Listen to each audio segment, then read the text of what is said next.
Okay, so we're all good to go now. So thanks everyone who's looking in today and watching us. I want to introduce you all to Kate Dugan. Sorry, is it? I forgot to check It's with you. such a tricky name, but it's Duignan. Well, that's how Duignan. we say it. Okay. Yeah, No, sorry about that. So it's fine. Kate Duignan is a novelist and a creative writing teacher in Wellington, New Zealand, where she lives with her partner and three children. Her most recent novel, The New Shifts, was shortlisted for the Premier New Zealand Fiction Prize, the Acorn Award, and the new ships is set in Wellington, Amsterdam, London, France, Pakistan, and India, and tells the story of a man whose undertakings of his wife and son are blown open after his wife's death. So, I've recently been reading The New Ships, and so yeah, I've enjoyed reading it and the different settings in it, and really love what a beautiful cover it is. The It's colors, gorgeous, isn't the it? colors and the Yeah, covers are amazing. beautiful. So thanks so much for joining us, Kate. Oh, it's a real thrill. Thank you for asking me. Is there something else you'd like to maybe tell us about yourself or about your book? Um, I mean, the thing for me about the new ships is it's kind of been such a patchwork process of creation. Mm, It got made over a really, really long period of time, kind of 17 years all up, which okay. doesn't mean I was Yeah. working on it for 17 years, but so in some ways I still find when I think about it, I almost can't always remember what version finally got published because I kind of tried all these different ways of approaching it and structuring it. Yeah. Yeah, it's actually really, I haven't had an opportunity to talk about it for a wee while now, so it's actually quite nice to think about it again and Yeah. yeah, be reminded of it. No, and do you want to let everyone know when was it published? Came out in 2018, so I guess that's coming up 3 years Yeah, now. yeah, yeah. And could you tell us a little bit about, had you always thought you would be a writer, or is that something that Ah, came? in some ways, I think, in that way that children think they can be anything and different Yeah, things on different days. Uh, I think I went through quite an intense period of reading, particularly when we shifted to the United Kingdom when I was a child. So I okay. born in New Zealand and spent my first 5 years there. And then just as I started school, we moved to England. And it was a sort of strange and discombobulating a little bit as a young Mm, child. And I went into books in a mm. big way and became a hardcore reader. Um, and I think around that time, I remember some strange little books like The Munch Bunch. I don't know Oh, if yes, you'll yeah, remember that, but they were yeah. actually written by a child, and that fascinated me. And I Uh, used to look at her picture on the back and just the idea that someone who was like me could write books, I guess. That's probably the first time I remember consciously thinking that was a mm, thing mm, I could do. yeah. And then not for a long time. That wasn't really on my radar, but Mm, yeah. mm. And I said before, the new ships, it's set in quite a few different places. Have you visited all those places? No, not all of them. Certainly not Pakistan. Neither had my narrator though, which was a way that I sort of was feeling Mm, like I could manage that. So he mm, only some of those places he has a sort of vicarious experience of through other characters in the book. But some of them, well, Wellington is probably the hugest, the central setting really of yeah, this novel and my last novel. And I live here and I have pretty much always lived here except these short interludes. So I sort of like to write about other cities with that kind of knowledge that I bring to Wellington, but of course I can't. So I keep coming back to Wellington. yeah, yeah. Um, I did, though, Amsterdam's quite a central setting as well. And I had the opportunity, I was living in Edinburgh for a while, and I had the opportunity to go to Amsterdam several times on those cheap EasyJet flights, and see it in different seasons. And I was very consciously researching at that point. So Okay. yeah. Yeah. And France, I have been to France. I haven't been to Lyon, where it's set. Um, and yeah, there's a few settings in Europe. I have travelled in India, but very much as a tourist and Yeah. backpacker. And so again, India and Pakistan were both places that the narrator himself hadn't been. Mm-mm. Yeah. Mm. And I'll have to say that's something that I really enjoyed, how much it was set in Wellington. I'm originally from Wellington and lived there for a long time. So yeah, reading a lot of familiar things and that I really enjoyed. Mm. Oh, cool. Mm. Yeah, it's yeah. I mean, I find it a bit inexhaustible, the city, in a way.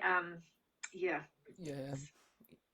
Can you tell us a little bit about what sort of research you did do for the new ships? Yeah, many false starts, I think, Mm. many rabbit holes. Um, a lot of things which are in there really tangentially now, I did actually had done a massive amount of research on, and then when it all boiled down, there might be like a line or two referring to it. But I looked at a lot about this. Sort of this is set part of it in the early 70s, so I was pretty interested in some of the youth protest movements around the Okay. 70s. Yeah. Uh, I mean, funny. Well, they weren't funny actually, but the Angry Brigade was sort of the expression of the more violent left in Mm. the United Kingdom, and there were other expressions of that, like the Weathermen Underground, and also a iteration of that was happening in Italy. That kind of comes into it tangentially. I think probably the biggest area of research in the end. Well, I looked at in quite a lot of depth at Chagall, who's Marc Okay. Chagall is in there, and his paintings of a story, a Greek story called Daphnis and Chloe, a really an ancient classic text, which he made paintings for. Mm. And then sort of through the paintings, his life started coming into the story. But then just a lot about colonialism, actually, in different ways, particularly British colonialism in New Zealand and India, and the parallel movements, the way that the same tactics were used in these really different colonies, countries, Mm. um, and how that the stories kind of connect around some places in New Zealand, and particularly a suburb that I had a connection to growing up, which is Kandala, which was named completely with Indian place names, and that came Mm. about through someone who'd been fighting on the British side in India and then came to settle in New Zealand. So it's kind of interesting that overlay on our land of all the colonial history and what sits underneath it, obviously, and what is hidden from view and what is not talked about and what is not explained in those place names. So that was a big thing, and then within the story of India, I did do some research, and probably not nearly enough, to be honest, into the events of the partition of India and Pakistan. Mm. Um, and then what else? I mean, there was sailing actually. Yeah. There's some really practical things. There's quite Mm. a bit of sailing. Um, had to ask my partner about quite a lot of that. He's a sailor, and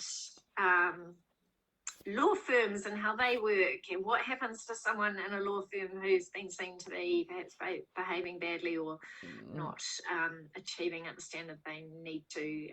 Yeah, so a lot of practical things come Yeah. in too. Yeah. Yeah. Yeah, thanks for that. And we've got a few people watching, so just reminding people, if you do have any questions for Kate, if you want to type them and I'll read them out to Kate. Just wanted to show the people watching again the cover of the book, which I think has beautiful colours. Could you tell us a little bit about that? Did you have any input in the This is cover? And Kelly O'Shaughnessy's work. She's mm. incredible. She does quite a lot of cover design for VUP and other places, and her work's always just so original, and Mm. she takes so much care. She read the book and thought about it, and we went through a few possibilities and talked about them. Kelly took such care. I've got it here too. This is actually, she did the design digitally, but then she actually hand painted all this. Oh, okay. So you can see her brush strokes in there, which was, and it's referencing painting, which is in the novel as well. And yeah, I mean, I think it's such a beautiful object, so beautiful Kelly's creativity and ability to translate a sensibility into art from words like that. Yeah. Amazing. I've got a question from Patricia who's watching. She says, do you have a space where you always write, and do you have a strict writing regime? No to both, which is probably part of the 17-year problem. I have had a number of spots where I write over the years, and I did, to be fair, in the kind of the biggest push I did on the new ships, I was really lucky. I was enrolled in a PhD program in the university that I'm now teaching at the IIML in Victoria University of Wellington. And I got an office, so I guess in that sense I had a room of one's own, which was particularly fortunate because I had very young children through that patch, so I was able to walk away and be somewhere totally different. So yeah, no, it is crucial. And I have discovered, I think to write a novel you have to have regularity. At the moment I'm trying to write short stories and I'm finding binge writing quite helpful. So I've been lucky to have a few slots of like 3 days where mainly through my partner's support, there's sort of no responsibilities for a few days, and I can just do that, and it's not very healthy in the long run to work through the night or whatever, but you can do it in a burst. Yeah. And you said that like it took you 17 years to write. Since that was published, have you started on something new? I have a novel idea, but I'm not totally convinced by it. So I've been working on short stories, which I'm finding a real pleasure actually. And I have written short stories along the way that are being published sort of independently in journals and so on. Yeah, I think I'm reading a number of people probably know of this book, the George Saunders book, A Swim in a Pond in the Rain, where he takes apart, I think, 7 stories from Russian short story writers. Okay. The big guns. And I mean, he's so, it's just such a delight to be in his company in that way. But I think it's really bringing home to me how it's such a tight discipline in a short story.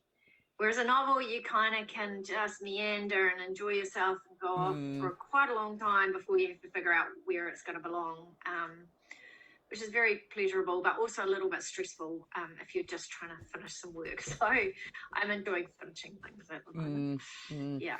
And talking about what you've been the book you've enjoyed reading, what do you like reading yourself normally? And just wondering if there's anything you've read lately you want to recommend to us. I'm really enjoying getting back into reading at the moment. I feel like I have sort of not been reading as much as I wanted to for several years, which I think was, I do think there's something about concentration when you have younger children, but that's coming back. And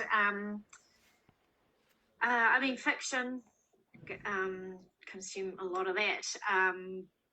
I am really enjoying nonfiction as well. So too, and some of these are people, I also have that lovely thing in New Zealand where you, it's small enough community of writers that a lot of us are friends or know each other or have been in workshops together. So it's always fascinating to read work when you know people and to just sort of marvel really at how, I don't know, stuff can be so, I don't know, I can't explain it, but it's like you know a person and that's one aspect of them, and then their work is this whole other aspect of them and the way they sit alongside each other. So I'm really enjoying Where We Swim, which is a collection of quite personal, intimate essays by Ingrid Horrocks. Okay.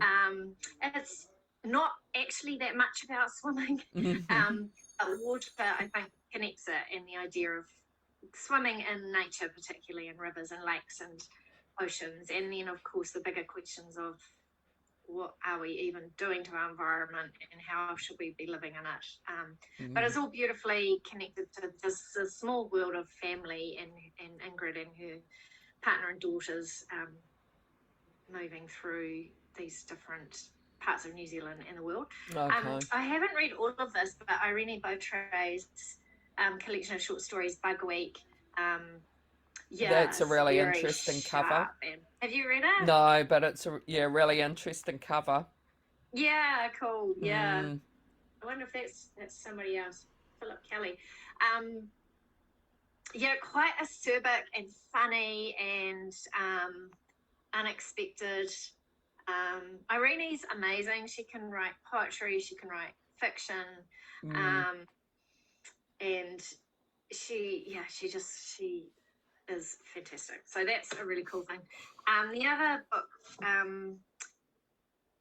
it's kind of tricky to talk about probably, but do you know Yun Lee at all? So she's No. an American writer. She immigrated from China, mostly probably known for her fiction originally. Okay.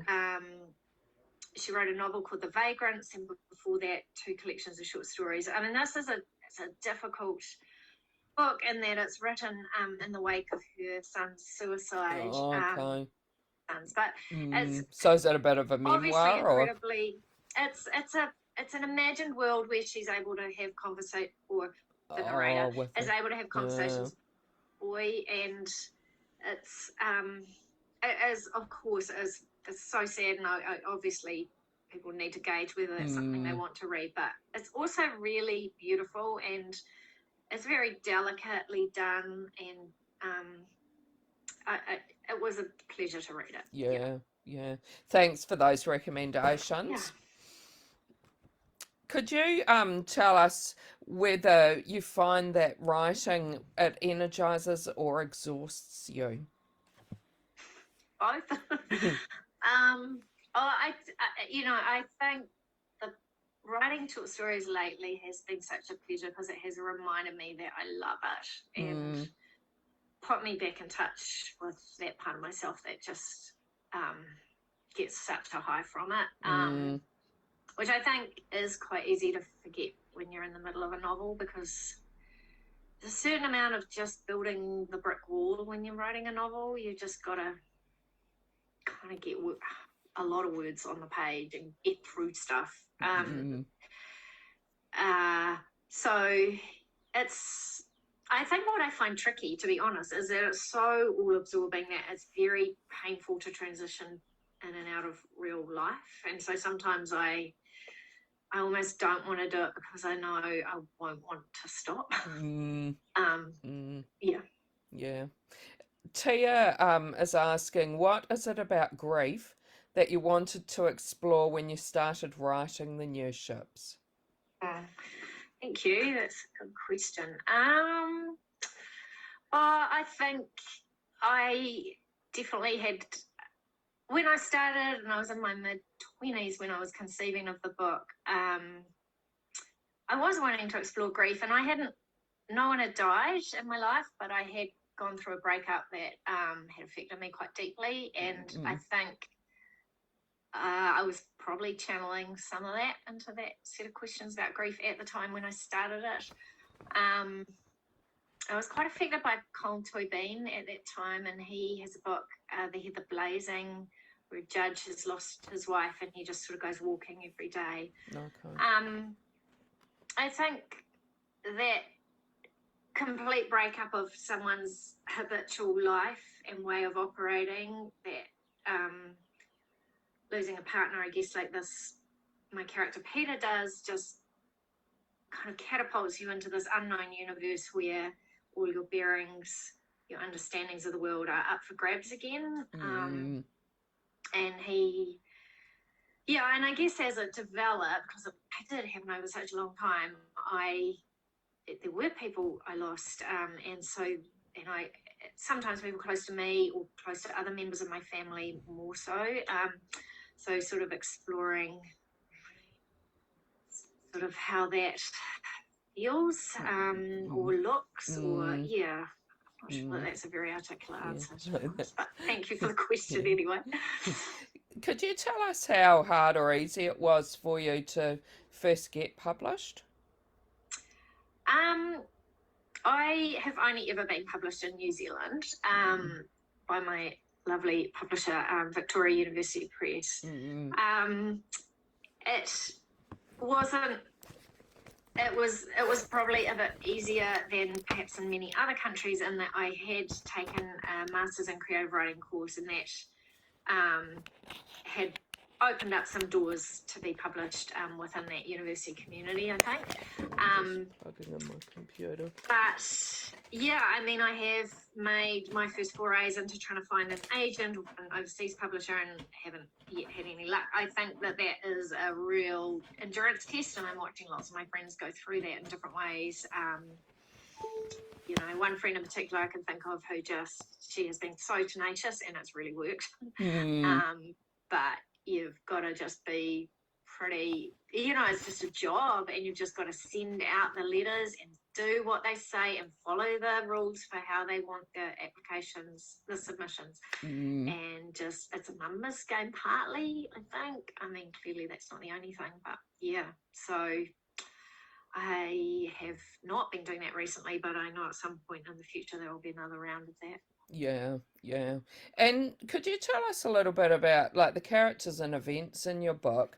Are they based on things that you might have experienced or heard about?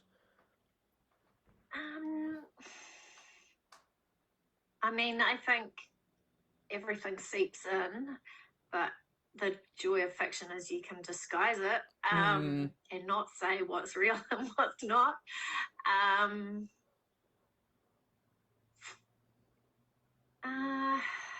Should I answer that? I think, I don't know. I mean, I think watching myself grow up and my friends grow up, and from that starting point I was in my mid-20s, and maybe the great hinge of the book for me has been that I started out very close in age to the son in the book, who's in his 20s. By the time I finished, I was pretty much at the parents' age. So I'm hoping that the book shows both this parent's love and also very much his blind spots, of which he has many. And his limitations, again, which he has many. And you can only infer what the son feels. But I know that readers are amazing and that they're reading against the narrator sometimes, I hope, because I found myself writing against him, but also not wanting to set him up too much. So, yeah. And I'm really interested to know, like, it took you quite a long time to write the book and have it published. How, as you were growing older and getting more experiences and that in life, how did that affect what you'd written? Like, did you at any point think, oh, I totally need to change this, or? Oh, yeah, I think it did help. I don't know if I can think of specific things. I mean, I had my own children in the process. They were they were still young, still are young. I suppose actually that, I mean, I always knew Peter loved his son, but maybe I don't know how much until I was a bit older myself. And the delicate problem of loving a child who wants to put distance between them and you. And yeah, I think that probably was something I had to grow up a bit to see. And also, maybe, you know, I think maybe at the outset I thought, oh, someone Peter's age would always sort of have it together or something. And just slowly realising, no, that isn't. Yeah. But also the world changed. I think in some ways I wish the book had come out 10 years earlier. I think some of the things I was writing about probably were conversations that did belong a decade earlier, and yeah, I think that the downside of writing a book over a long period of time is it can get in a bit of a quagmire of arguing about things that have actually moved on. So I did Mm, feel that. mm, Yeah. yeah, yeah. And looking at other writers and that, what would your view be of a successful writer? Like, yeah, what do you think makes a successful writer? Um, tenacity, I think mainly. Mm, um, yeah, I think, and that may not be millions of books as such, although often quantity is part of it. I mm, remember my friend Luke Buddha, who's a musician, saying, you just have to look at take care of quantity. Quality passes. Who mm, cares about quality? Just take mm. care of the quantity. Um, uh, yeah, tenacity, and also that ability, which I see in some of my students, and where I sort of hope that we're fostering in the way we teach, is to hold on to your aesthetic and your idea of what you're trying to do, even if it doesn't seem like it would make sense to anyone else. Mm, Your preoccupations, your way of seeing the world, against, like, there's this fine line between taking advice, which can be really helpful in the process for sure, but still knowing that you can be really stubborn and single-minded about your project yeah, that you want to do, yeah. and no one else is going to do that project the way you would do Mm, it. So mm, having is a real act of faith, actually, I think, to believe that what you are making, idiosyncratic as it is worthy and it belongs and it needs to be done. yeah, Yeah. yeah. Thanks for that. And what do you think makes a good story? Um, I think language, when it Mm, comes to um, written stories, but obviously stories come in all forms, definitely not just written. I think they can, there's so many ways in that can appeal to so many different people at different times. I think, I mean, I do sort of find myself beginning or refusing to begin a book often on the basis of what the language feels like it's doing to me. Uh, there's all the kind of standard answers to that somebody mm, has to, have this. I think though, ultimately, you can transcend all those rules if you do a thing that either provokes an emotion that feels like it is productive in the reader in some way, or if it shifts your brain, I think, in some way, and makes you see some tiny aspect of the world in an altered way. mm, I mean, I am thinking right now of Pip Adams' work, which some people might have read in her latest one, Nothing to See, and how Pip's work has this amazing ability to just make you rethink the world. Or another mm. one like that was Christos Chalkos, who's the Australian writer. He has a book called Damascus, which revisits St. Paul in the first century of Christianity. And I feel like that's an over-familiar story to me of Catholic upbringing, that he just blew it apart, my familiarity with it, made it so strange Mm, and alien and inexplicable in many ways. So yeah, if a book can do that, if a story can do that, make me defamiliarize the thing that is overly familiar, that's mm, amazing. yeah, yeah. And could you tell us a little bit about what you do in your teaching? What do you, what course? Yeah. Yeah. Um, I'm so lucky. I'm teaching master's level in fiction. So I have 10 students this year, and they have a year, or actually less than a calendar year, to produce a manuscript, Okay. either a novel or a collection of short stories. Mostly, a few people are doing other things, Mm, and I just get to, just like sit in on their process really, and mm, be a kind of guide or a supervisor technically, but it doesn't feel like supervision so much as just sitting alongside someone and letting them tell you what they're thinking about, and sticking my oar in occasionally. Mm. Yeah, a lot of what works on that course though is not just my relationship with the students, but actually their relationships with each other, because they're all in it together for the year, and they look at each other's work, and um, there's this kind of I can see it already with this group, like this incredible collegiality that builds up that